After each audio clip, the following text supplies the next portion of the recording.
আদম আলাইহিস সালাম তিনি হচ্ছেন আবুল বাশার, মানবমণ্ডলীর আদি পিতা। তিনি এই পৃথিবীর প্রথম মানুষ এবং প্রথম নবী। গোটা মানবমণ্ডলীর মধ্য থেকে আল্লাহ তাআলা আদম আলাইহিস সালামকে পৃথিবীর প্রথম মানুষ এবং প্রথম নবী হিসেবে বাছাই করেছেন। আর আমরা পৃথিবীতে যারা আছি আমরা সবাই হচ্ছি বানি আদম বা আদম আলাইহিস সালামের বংশধর। আল্লাহ তাআলা আদম আলাইহিস সালামকে সৃষ্টি করার অনেক আগে এই পৃথিবীতে প্রথমে জিন তৈরি করেছিলেন। আল্লাহ তাআলা ইরশাদ করছেন, ওয়াল জান্না খলাকনাহু মিন ক্বাবলু মিন নারিস সামুম। আর আমি মানব জাতি সৃষ্টির অনেক আগে প্রজ্বলিত আগুনের শাখা থেকে জিন জাতিকে তৈরি করেছি। আল্লাহ তাআলা যখন আদম আলাইহিস সালামকে সৃষ্টি করবেন বলে চিন্তা করলেন, আল্লাহ তাআলা সিদ্ধান্তটি ফেরেশতাদের সাথে শেয়ার করলেন। আল্লাহ তাআলা বললেন, ইন্নী জাইলুন ফিল আরদি খলিফা। ওহে ফেরেশতারা, আমি পৃথিবীতে আমার রিপ্রেজেন্টেটিভ, আমার প্রতিনিধি হিসেবে মানুষ তৈরি করতে যাচ্ছি। যেহেতু জিন জাতিরা পৃথিবীতে আদম আলাইহিস সালামের আগেই অনেক রক্তপাত করেছিল, বিশৃঙ্খলা সৃষ্টি করেছিল, সেই অভিজ্ঞতার আলোকে সেই ডিসকাশনে আল্লাহ তাআলার সাথে ফেরেশতাদের ডিসকাশনে ফেরেশতারা তাদের মতামত পেশ করলেন।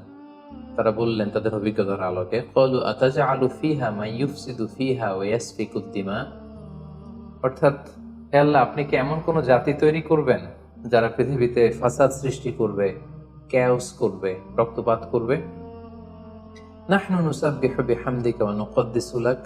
আমরা তো আপনার তাসবিহ পড়ি, আপনার প্রশংসা করি, আমরাই তো ভালো, কেন আপনি আবার মানুষ বানাতে যাবেন?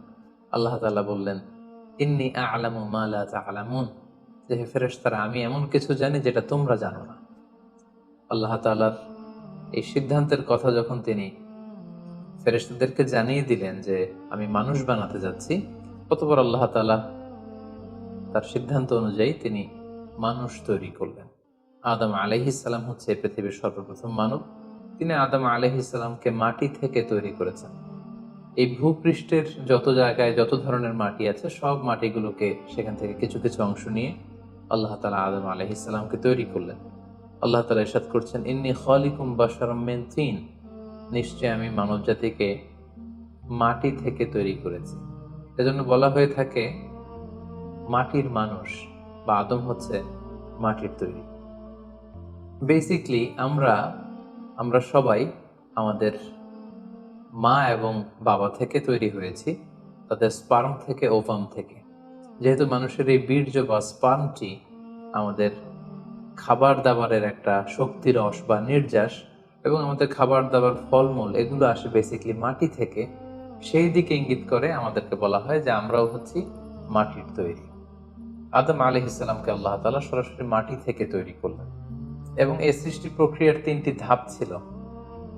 প্রথমত আল্লাহ তাআলা মাটিগুলোকে এঁটেল মাটিতে রূপ দিলেন, যেটাকে কোরআন বলেছে তিনুন লাযিব।